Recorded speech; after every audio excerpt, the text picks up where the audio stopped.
Обирджиите все по-дръзки, изобретателни, поредната разбита група взломаджи записва рекорд по време, изнасят цели апартаменти за по-малко от 2 минути. Криминалният ни репортер Мариета Николаева на живо по темата. Мариета, добър вечер.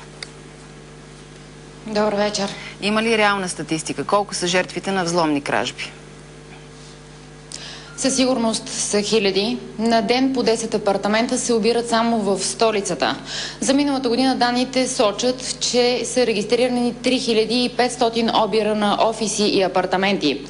Най-много обири в столицата и в големите градове стават през пролетта и есента, тъй като лятото и зимата обирджиите се насочват към курортите, където техни мишени стават чужденци.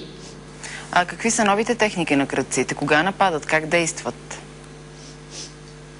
Някои предпочитат да атакуват през деня, за да са сами, а други през нощта, докато собствениците спят.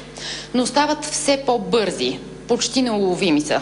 Такава банда беше разкрита преди 3 дни. Действали са за минута и половина на терен. Успяхме да разговаряме с тях. Вижте видеоматериала, но след това останете с нас, за да ви покажем на живо. Възможно ли е да се отвори една добре защитена врата като тази?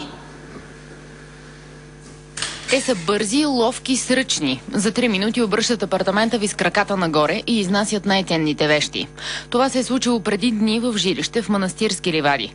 Собствениците били зад граница. Обирджиите влезли през балкона и необезпокоявано изнесли скъпата техника. Бил е просто някакъв ужас и това, което ми споделиха всъщност е, че те са шокирани от състоянието, в което са го открили. Не поради факта, че са им изчезнали някакви вещи. Същата вечер и Мариана не била вкъщи. Със сигурност сме имали късмет в това отношение. Може би защото бяхме оставили светнато. Това са обирджиите. Полицаите установили, че действат от 2 месеца. Документирали са 10 техни удара, но предполагат, че са поне 2 пъти повече. Колко жилища обрахте? 1. Само 1? А магазини колко? Няма значение това. А знаете ли колко хора сте ощетили? Да, по принцип. Да? А от колко време действате?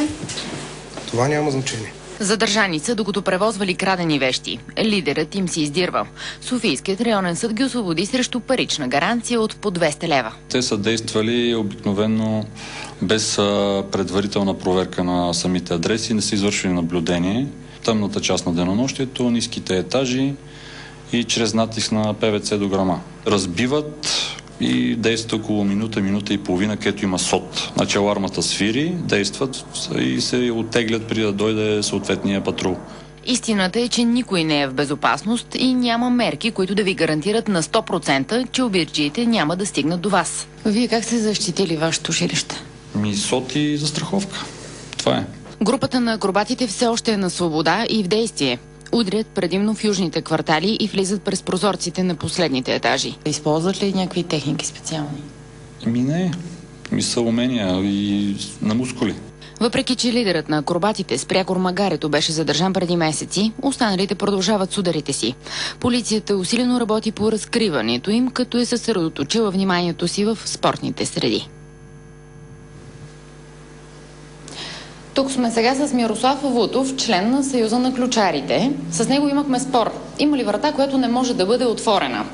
Той ни обеща, че за кратко време ще успее да затвори тази добре защитена врата. Виждате, тя е заключена. Хайде да проверим сега, ще успеете ли. Ние, разбира се, няма да показваме инструментите, с които работи и как точно ще стане това. Все пак не искаме да даваме идеи и уроци на хора с лоши намерения. Искаме само да покажем как в рамките на няколко минути всяка брава може да падне. И друго важно уточнение, собственикът на апартамента е уведомен за този експеримент, така че това не е обир.